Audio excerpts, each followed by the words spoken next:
கர்த்தருடைய நாமத்துக்கு மகிமை உண்டாகட்டும். இந்த நாளிலும் இந்த பைபிள் ஸ்டடிக்கு உங்கள் ஒவ்வொருவரையும் இயேசுவின் இனிய நாமத்தினாலே நான் வாழ்த்தி வரவேற்கிறேன். நாம் கலாத்திய நிருபத்தை பார்த்து கொண்டிருக்கிறோம். கடந்த பகுதியிலே நிருபத்தினுடைய அவுட்லைனை நாம் பார்த்தோம். இன்றைக்கு கலாத்திய நிருபத்தினுடைய 1ஆம் அதிகாரத்திலிருந்து நாம் வேத பாடத்தை நாம் தியானிப்போம். கலாத்தியருக்கு எழுதினதான நிருபம். கலாத்திய சபை என்று சொன்னால் ஏதோ ஒரு குறிப்பிட்ட சபைக்கு எழுதப்பட்டது அல்ல. இப்போ மற்ற தெஸ்லோனிக்கேயர் நிருபங்கள் எல்லாம் பார்ப்போமானா தெஸ்லோனிக்கையில் இருந்ததான அந்த ஒரு சபைக்கு எழுதப்பட்டது. ஆனால் கலாத்தியா அப்படி அல்ல. காரணம், கலாத்தியா என்பது ஒரு ரீஜன், ஒரு பகுதி. எனவே அந்த ரீஜனில் இருக்கிறதான எல்லா சபைகளுக்கும் எழுதப்பட்டதான நிருபம்தான் இது. நீங்கள் 2ஆம் வசனத்தினுடைய கீழ்ப்பகுதியில் நீங்கள் வாசிக்கும் பொழுது கலாத்தியா நாட்டில் உள்ள சபைகளுக்கு எழுதுகிறதாவது சபைகளுக்கு. எனவே இது கலாத்திய நிருபம் என்று சொல்லும்பொழுது ஒரு குறிப்பிட்ட சபைக்கு சொன்ன விஷயம் அல்ல. கலாத்தியா என்கிறதான அந்த ரீஜனில் இருந்ததான சபைகளுக்கு எழுதப்பட்டதான ஒரு நிருபம் இது. இந்த நிருபமானது அநேகருடைய வாழ்க்கையில் ரொம்ப பெரிய ஒரு இன்ஸ்பிரேஷனை உண்டாக்கின ஒரு நிருபம். ஏன்னால் இது சொல்லப்படுகிறதான விஷயங்கள் அப்படிப்பட்டவைகள். மிக பெரியதான சீர்திருத்தவாதி என்று நாம் அழைக்கிறதான the great reformer Martin Luther, அவர் இந்த நிருபத்தை குறித்து சொல்லும் பொழுது அவர் எப்படி சொல்கிறாரு சொன்னால், இந்த நிருபத்தை நான் திருமணம் செய்து கொண்டு இருக்கிறேன் என்று சொல்லுகிறார். என்னுடைய மனைவிக்கு அப்புறமா நான் மணந்து கொண்டது இந்த நிருபத்தை. ஐ am married to it. இதை நான் விவாகம் பண்ணி கொண்டு இருக்கிறேன் என்று சொல்லுகிறார்.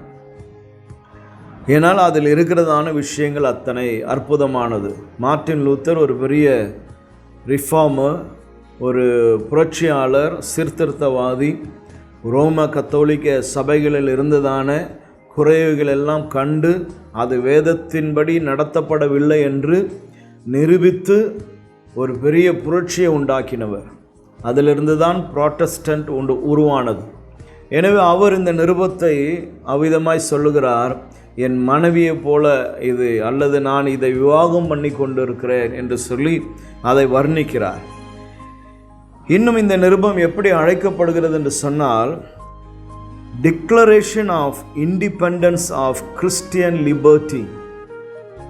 நான் மீண்டுமாய் சொல்லுகிறேன், declaration of independence of Christian liberty. அதாவது கிறிஸ்தவ வாழ்க்கையில் இருக்கிறதான ஒரு சுயாதீனம் அல்லது சுதந்திரத்தின் அறிக்கையாக இது இருக்கிறது என்று சொல்லி வர்ணிக்கப்படுகிறது.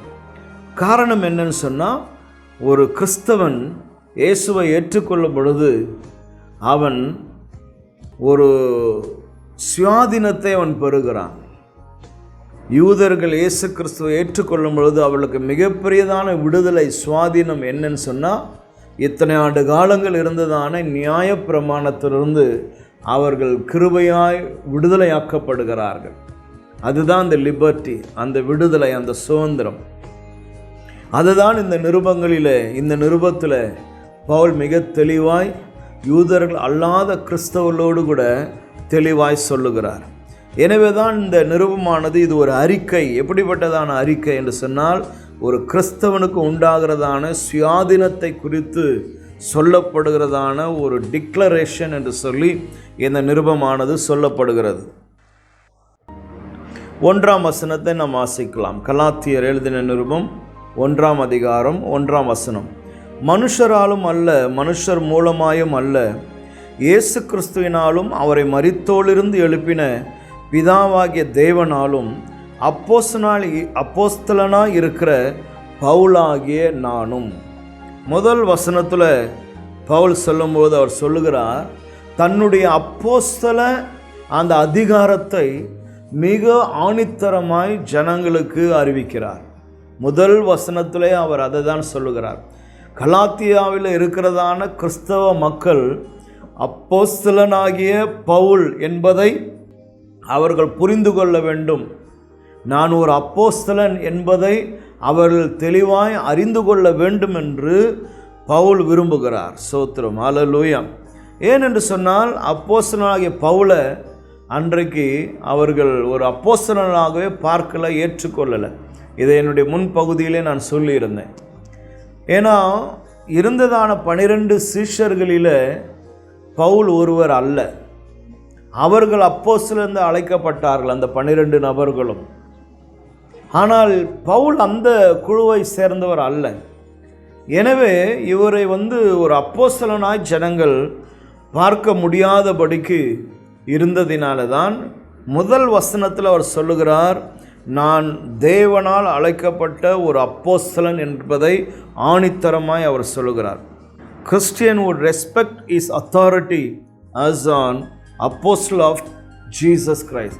இயேசு கிறிஸ்துவுடைய அப்போஸ்தலன் என்பதை ஜனங்கள் கொஞ்சமாச்சும் ரெஸ்பெக்ட் பண்ணணும், கொஞ்சமாச்சும் ஜனங்கள் அதை மதிக்க வேண்டும் என்பதை பவுல் விரும்புகிறார், பவுல் தெளிவுபடுத்துகிறார்.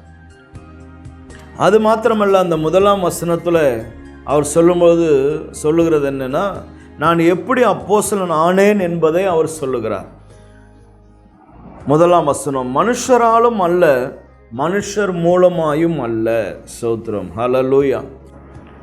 ஒரு மனுஷன் என்னை அப்போஸ்தலனாய் தெரிந்து கொள்ளவில்லை, அல்லது ஒரு கவுன்சிலோ அல்லது ஒரு வாக்கெடுப்பினாலோ அல்லது ஒரு அதிகாரத்தினாலோ நான் இந்த நிலைமைக்கு வரவில்லை என்பதை மிக ஆணித்தரமாய் அங்கே பதிவு செய்கிறார். Not based on opinion polls, did not came for any human council. மனுஷனாலே அமைக்கப்பட்டிருக்கிறதான அந்த கவுன்சில் மூலமாய், ஆலோசனை சங்கங்கள் மூலமாய் நான் இந்த அப்போஸ்தலனாய் மாறவில்லை. யாரும் என்னை அப்போஸ்தலனாய் மாற்றுவதற்கு யாரும் எனக்கு இல்லை. நான் தேவனாலே அழைக்கப்பட்டவன் என்பதை மிக அழகாய் தெளிவாய் பதிவு செய்கிறார். அப்போ இது பவுல் சொல்லுகிறார், இது என்னுடைய அப்போஸ்தல ஊழியமானது எப்படிப்பட்டதுன்னா, it was based on a divine calling. ஒரு தெய்வீகமான அழைப்பு. உண்மையாகவே அது ஒரு தெய்வீகமான அழைப்பு தானே. நீங்கள் அப்போஸ்தலனாகிய பவுல் எவ்விதமாய் அவர் அழைக்கப்பட்டார், எவ்விதமாய் தேவன் அவரை தெரிந்து கொண்டார் என்பதை அப்போஸ்தலர் 9ஆம் அதிகாரத்தில் நாம் பார்க்க முடியும். அப்போஸ்தலர்கள் 9ஆம் அதிகாரம் 1 நான் வாசிக்கிறேன். சவுல் என்பவன் இன்னும் கர்த்தருடைய சீஷரை பயமுறுத்தி கொலை செய்யும்படி சீறி பிரதான ஆசாரியனிடத்தில் போய், இந்த மார்க்கத்தாராகிய புருஷராகிலும் ஸ்திரீகளாகிலும் தான் கண்டுபிடித்தால் அவளை கட்டி எருசலேமுக்கு கொண்டு வரும்படி தமஸ்கோவில் உள்ள ஜெப ஆலயங்களுக்கு நிருபங்களை கேட்டு வாங்கினான். அப்போ பவுல் செய்ததான காரியம் இதுதான். அவர் சவுல் என்கிறதான பெயரில் இருந்தார். அவர் செய்ததான காரியம் என்ன? யாரெல்லாம் இந்த கிறிஸ்தவ மார்க்கத்துக்குள்ளே வந்திருக்கிறார்களோ அவர்களை கண்டுபிடித்து அவளை கட்டி எருசலேமில் கொண்டு போகணும், அவர்களை உபத்திரப்படுத்த வேண்டும். அதுதான் அவருடைய பணியாக இருந்தது. எனவே இவ்விதமாய் அவர் தமஸ்கோ என்கிறதான நாட்டுக்கு அவர் போகும் பொழுது தான் கர்த்தர் அவரை வழியிலே சந்திக்கிறார். 3ஆம் வசனம், அவன் பிரயாணமாய் போய் தமஸ்கோவுக்கு சமீபித்த போது சடுதியிலே வானத்திலிருந்து ஒரு ஒளி அவனை சுற்றி பிரகாசித்தது. அவன் தரையிலே விழுந்தான். அப்போது சவுலே சவுலே, நீ என்னை ஏன் துன்பப்படுத்துகிறாய் என்று தன்னுடனே சொல்லுகிற ஒரு சத்தத்தை கேட்டான். அதற்கு அவன், ஆண்டவரே நீர் யார் என்றான். அதற்கு கர்த்தர், நீ துன்பப்படுத்துகிற இயேசு நானே. முள்ளில் உதைக்கிறது உனக்கு கடினமா என்றான். நீ துன்பப்படுத்துகிற இயேசு. பாருங்க, சவுல் கிறிஸ்தவர்களை தான் உபத்திரப்படுத்துகிறான். ஆனால் ஆண்டவர் சவுலோடு கூட பேசும்போது சொல்லுகிறார், நீ உபத்திரப்படுத்துகிறதான இயேசு நான். அப்போ ஒரு கிறிஸ்தவர்களை இங்கே துன்பப்படுத்துவார்களானால், துன்பப்படுத்தப்படும் பொழுது தேவன் எப்படி அதை பார்க்கிறார் என்று சொன்னால், அவன் கர்த்தரை துன்பப்படுத்துகிறதை போல தான் அவர் பார்க்கிறார். சோத்திரம். அப்படிப்பட்ட ஒரு அன்பான தேவன் இந்த பூமியில் உனக்காய் எனக்காய் இருக்கிறார். சோத்திரம், ஹல்லேலூயா. உன்னை தொடுகிறவன் என் கண்மணியை தொடுகிறான் என்று சொல்லுகிறவர். எனவே இப்படிப்பட்ட ஒரு அற்புதமான ஒரு அழைப்பு.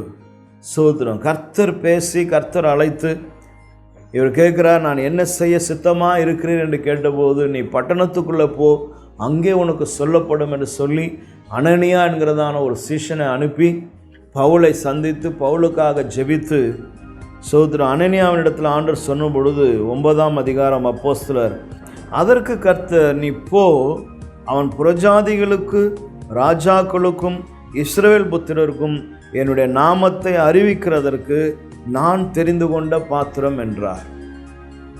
அப்ப கர்த்தர் தெளிவாய் சொல்லுகிறார், புறஜாதிகளுக்கும் ராஜாக்களுக்கும் இஸ்ரவேலருக்கும் சுவிசேஷத்தை அறிவிக்கும்படி நான் தெரிந்து கொண்டதான பாத்திரம்.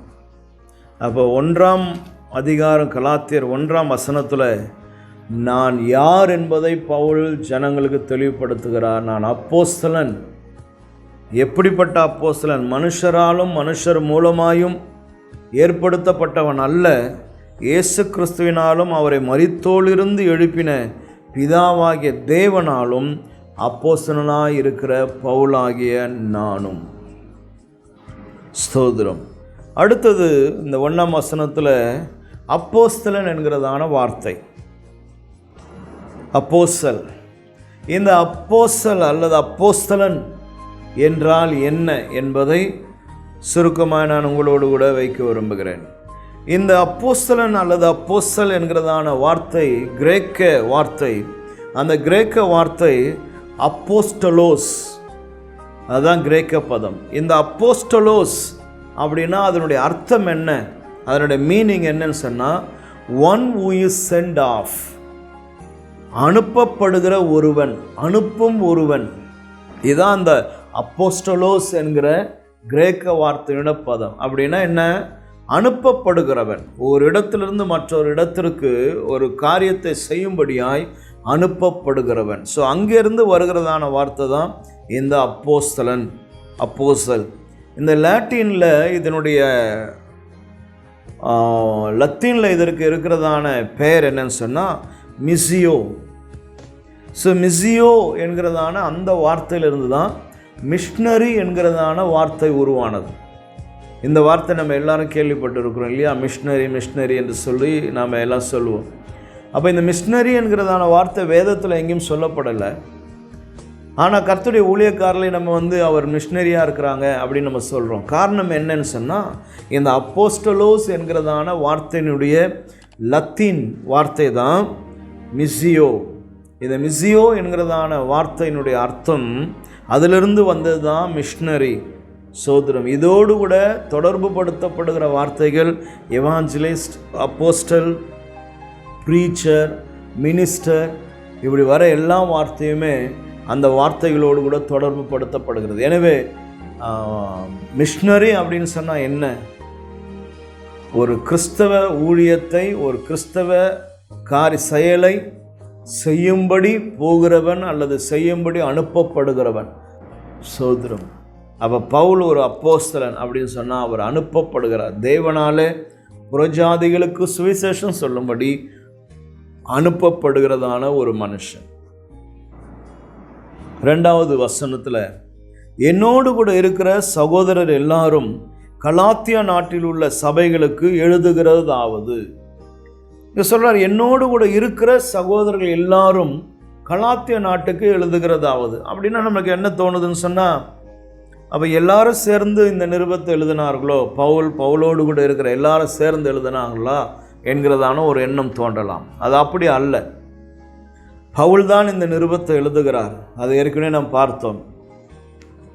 ஆனால் ஏன் இவ்விதமாக அங்கே சொல்லுகிறார் என்று சொன்னால், அவரோடு கூட இருக்கிறதான சகோதரர்கள் எல்லாம் இருப்பதினாலே ஒரு கேட்டசி, நம்மளோடு கூட பல பேர் இருக்கும்போது அவர்களோடு கூட சேர்ந்து நாம் செயல்படுகிறோம் என்று நாம் சில நேரங்களில் சொல்லுகிறது உண்டு. அதுபோல தான் ஒரு கேட்டசிக்காக, ஒரு ஒரு ஒரு மரியாதைக்காக தன்னோடு கூட இருக்கிறவர்களையும் அவர் சேர்த்து கொண்டு இவ்விதமான ஒரு வார்த்தையை அங்கே அவர் உபயோகப்படுத்துகிறார். எனவே இந்த நிருபத்தை எழுதுகிறது பவுல் தான். ஆனாலும் தன்னோடு கூட இருக்கிற சகோதரர் எல்லாம் இருப்பதினாலே அவருக்கு கொடுக்க வேண்டியதான மரியாதையை கொடுத்து அப்படிப்பட்டதான வார்த்தை அங்கே உபயோகப்படுத்தப்படுகிறது. 3வது வசனம், பிதாவாகிய தேவனாலும் நம்முடைய கர்த்தராக இயேசு கிறிஸ்துவினாலும் உங்களுக்கு கிருபையும் சமாதானமும் உண்டாவதாக. ஸ்தோத்திரம். இது பவுலுடைய வாழ்த்து. பவுலுடைய நிருபங்களில் அதிகமாய் நாம் படிக்கக்கூடியதான ஒரு வாழ்த்துரை. இங்கே 2 வார்த்தை, கிரேஸ் அண்ட் பீஸ், கிருபை சமாதானம்.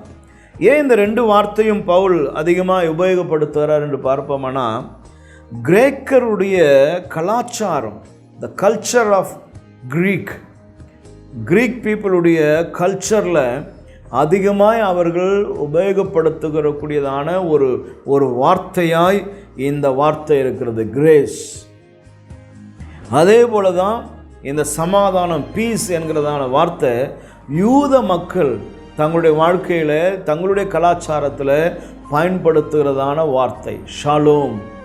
அவர் ஒருவர் பார்க்கும்போது ஷாலோம் என்று வாழ்த்தி கொள்ளுகிறார்கள் அல்லவா? ஸோ அப்போ சமாதானம், பீஸ். அப்போ பாருங்கள், கிரேக்கர்களுடைய அந்த பண்பாடு அல்லது கலாச்சாரத்தில், அவருடைய வாழ்க்கை முறையில் அவர்கள் பயன்படுத்துகிற வார்த்தையாகிய கிருபை, அதே போல் பீஸ் என்கிறதான யூதர்கள் பயன்படுத்துகிற இந்த வார்த்தைகள் 2யுமே பவுல் அப்போஸ்தலன் இங்கே பயன்படுத்துகிறார். பவுல் தன்னுடைய நிருபங்களில் ஏறக்குறைய 100 முறை இந்த வார்த்தையை அவர் பயன்படுத்துகிறார். இப்போ இந்த 13 நிருபங்களில் ஏறக்குறைய 100 முறை இந்த கிருபை சமாதானம் என்கிறதான வார்த்தைகளை அவர் பயன்படுத்துகிறார். எனவே இது ஒரு அற்புதமான ஒரு வார்த்தை. ஸ்தோத்திரம். கிருபையும் சமாதானமும் உண்டாவதாக. பிதாவாகிய தேவனாலும் நம்முடைய கர்த்தராக இயேசு கிறிஸ்துவினாலும் உங்களுக்கு கிருபையும் சமாதானமும் உண்டாவதாக. 4ஆம் வசனம், அவர் நம்மை இப்போது இருக்கிற பொல்லாத பிரபஞ்சத்தினின்று விடுவிக்கும்படி நம்முடைய பிதாவாகிய தேவனுடைய சித்தத்தின்படியே நம்முடைய பாவங்களுக்காக தம்மை தாமே ஒப்பு கொடுத்தார். இங்கே அடுத்தது சபை மக்களுக்கு, கலாத்தியாவில் இருக்கிற மக்களுக்கு பவுல் சொல்ல விரும்புகிறதான விஷயம் என்னன்னு சொன்னால், இயேசு கிறிஸ்து தம்மை தாமே அவர் ஒப்பு கொடுத்தார். He gave himself. அதாவது பிதாவாகிய தேவன் குமாரனாகிய தேவனை இந்த பூமிக்கு தந்தார். அது நம்ம அறிந்திருக்கிறோம். யோவானில் 3:16 நம்ம எல்லாம் தெரிந்ததான ஒரு வார்த்தை. எனவே பிதாவாகிய தேவன் குமாரனாகிய தேவனை பூமிக்கு தந்தார். ஆனால் குமாரனாகிய தேவன் செய்தது என்ன தெரியுமா? அவர் தன்னைத்தானே ஒப்பு கொடுத்தார், தன்னையே தந்தார். ஸோ அது எத்தனை ஒரு பெரிய விஷயம் பாருங்கள். நமக்காக ஒருவரை அனுப்பி உதவி செய்வது என்பது அது ஒரு விதமான உதவி. அவரே வந்து உதவி செய்வது என்பது அடுத்த கட்டம். அதுபோல தான் பிதாவாகிய தேவன் குமாரனாகிய கிறிஸ்துவை அனுப்பினார், நமக்கு தந்தருளினார், கொடுத்தார். ஆனால் கிறிஸ்து தன்னையே கொடுத்தார். அதை தான் இங்கே சொல்லுகிறார். அப்போ அதற்குள்ளே பாருங்கள், அந்த 4ஆம் வசனத்தில் பிதாவாகிய தேவன் நம்முடைய பாவங்களுக்காக, பிதாவாகிய தேவனுடைய சித்தத்தின்படியே நம்முடைய பாவங்களுக்காக தம்மை தாமே ஒப்பு கொடுத்தார். அப்போ அந்த சிலுவையை அங்கே கொண்டு வந்துடுறார் பவுல். பாருங்கள், சிலுவை இல்லாமல் பவுலுடைய செய்தி இல்லவே இல்லை. எல்லா இடங்களிலும் ஜனங்களுக்கு அவர் சிலுவையை தான் முக்கியப்படுத்துகிறார். எனவே இங்கே 4வது வசனத்திலேயே சபைக்கு பவுல் சொல்லுகிற காரியம், த கிராஸ். நம்முடைய பாவங்களுக்காக அவர் தம்மை தாமே ஒப்பு கொடுத்தார். சிலுவை இல்லாமல் ஒரு சுவிசேஷம் இல்லை, சிலுவை இல்லாமல் ஒரு காஸ்பல் இல்லை. ஒரு சுவிசேஷகன் ஒரு சுவிசேஷத்தை பிரசங்கிக்கிறான் என்று சொன்னால் அதில் சிலுவை இல்லைன்னு சொன்னால் அது சுவிசேஷம் அல்ல. அப்போ சுவிசேஷம் என்று சொன்னாலே சிலுவை. அப்போ இந்த சிலுவையை தான் பவுல் இந்த கலாத்திய சபைகளுக்கு அவர் சொல்லுகிறார். அந்த 4ஆம் வசனத்தில் ஏன் ஆண்டவராக இயேசு தன்னை தானே ஒப்பு கொடுத்தார் என்பதை அங்கே 4ஆம் வசனத்தில் அவர் சொல்லுகிறார். எதற்காக ஒப்பு கொடுத்தாராம்? நம்முடைய பாவங்களுக்காக. சோத்திரம். நம்முடைய பாவங்களுக்காக. இது ரொம்ப முக்கியம். அப்போ சபையில் இருக்கிற மக்கள் ஒவ்வொருவரும் அறிந்து கொள்ளும்படி அவர் பேசுகிறார். உங்களுடைய அல்லது நம்முடைய பாவங்களுக்காக இயேசு தன்னை ஒப்புக்கொள்ள. அப்போ பாவங்களுக்காக நாம் இனி எதையும் செய்ய முடியாது, எதையும் கடைபிடிக்க முடியாது என்பதை அங்கே ஆணித்தரமாய் அந்த வார்த்தைக்குள்ளே வைக்கிறார். ஏன்னா இது நாள் வரை யூதர்கள் கடைபிடித்து கொண்டு வந்தது பாவத்திற்காக பலவிதமான பலிகளையும் பிரமாணங்களையும் அவள் கடைபிடித்து கொண்டு வந்தாங்க. ஆனால் ஆண்டவராக இயேசு கிறிஸ்து எல்லா பிரமாணங்களையும் அவர் நிறைவேற்றி முடித்து அவர் பாவம் அறியாதவராய் அவர் எல்லாவற்றையும் தன் மீது ஏற்றுக்கொண்டார். அவர் பலியாய் மாறினார், கிருபையாய் நமக்கு பலியாய் மாறினார். அவரை விசுவாசிக்கும் போது ரட்சிப்பு உண்டாகிறது, நீதி உண்டாகிறது. எனவே நம்முடைய பாவங்கள் எதனாலே போக்கப்படுகிறதுன்னு சொன்னால் அந்த சிலுவை, அந்த பலி, அதை தான் இங்கே சொல்லுகிறார். நம்முடைய பாவங்களுக்காக கிறிஸ்து தன்னைத்தானே ஒப்பு கொடுத்துட்டார். இனி பாவத்திற்காக பிரமாணமோ மோசையினுடைய பிரமாணங்களோ பலிகளோ இனி எதையும் நாம் தேடி போக வேண்டியது இல்லை என்பதை அங்கே அவர் குறிப்பிடுகிறார். எதற்காக இயேசு தம்மை தாமே ஒப்பு கொடுத்தார்? 4ஆம் வசனம், நாம் இப்பொழுது இருக்கிற பொல்லாத பிரபஞ்சத்தினின்று விடுதலையாக்கும்படி. சோத்திரம். இந்த பிரபஞ்சத்திலிருந்து நம்மை விடுதலையாக்கும்படி தான் இயேசு கிறிஸ்து தம்மையே நமக்காய் ஒப்பு கொடுத்தாராம். அப்போ இந்த உலகத்திலிருந்து, இந்த பிரபஞ்சத்திலிருந்து நம்மை மீட்கும்படி, விடுதலையாக்கும்படி. சோத்திரம். அப்போ ஆண்டவராக இயேசு கிறிஸ்து வருவார். அவர் வந்து இந்த பிரபஞ்சத்திலிருந்து நம்மை விடுதலையாக்குவார் என்கிற சகல காரியத்தையும் அந்த 4ஆம் வசனத்தில் அந்த வார்த்தைகளுக்குள்ளே நாம் பார்க்க முடியும். அப்போ இந்த பிரபஞ்சத்திலிருந்து, இந்த பொல்லாத பிரபஞ்சத்திலிருந்து நம்மை விடுதலையாக்கும்படி அதான் சொல்லுது. நம்ம இப்பொழுது இருக்கிற பொல்லாத பிரபஞ்சத்திலிருந்து விடுதலையாக்கும்படி இயேசு தன்னைத்தானே ஒப்பு கொடுத்தார். அதனால் அவர் சீக்கிரமாய் வருவார். இந்த ஈவில் ஏஜிலிருந்து, இந்த பொல்லாத பிரபஞ்சத்திலிருந்து நம்மை அவர் விடுதலையாக்குவார் என்கிற விசுவாசத்தையும் நம்பிக்கையும் தைரியத்தையும் ஜனங்களுக்கு அவர் கொடுக்கிறார். 5ஆம் வசனம், அவருக்கு என்றென்றைக்கும் உள்ள சதா காலங்களிலும் மகிமை உண்டாவதாக. ஆமேன். சொல்றார் அவருக்கு. அப்போ பிதா குமாரனை அனுப்பினார். குமாரன் பலியாய் தன்னை ஒப்பு கொடுத்ததினால பிதாவாகிய தேவனுக்கு கனமும் மகிமையும் பிதாவாகிய தேவனுக்கு உண்டாகிறது. கிறிஸ்து தன்னைத்தானே ஒப்பு கொடுத்ததினாலே நாம் அவருக்கு மகிமையை நாம் செலுத்துகிறோம். அப்போ தேவனுக்கு அல்லாமல் மகிமையை நாம் வேறு யாருக்கும் செலுத்த முடியாது. தேவனும் அதை தான் விரும்புகிறார். தேவன் தன் மகிமையை யாருக்கும் விட்டு கொடுப்பதில்லை. அப்போ நாம் மகிமை செலுத்த வேண்டுமானால் அதற்கு பாத்திரர் ஒருவர் தான், அவர் தேவாதி தேவன். அதுதான் 5ஆம் வசனம், அவருக்கு என்றென்றும் உள்ள சதா காலங்களிலும் மகிமை உண்டாவதாக. அப்போ இயேசு கிறிஸ்து இந்த பூமியில் வந்து நமக்கு ரட்சிப்பை உண்டாக்கி கொடுத்தார். அது மகா பெரிய விஷயம். பட் சேம் டைம் பிதாவுக்கு மிகப்பெரியதான கனத்தையும் மகிமையையும் கிறிஸ்து இயேசு உண்டாக்கினார்.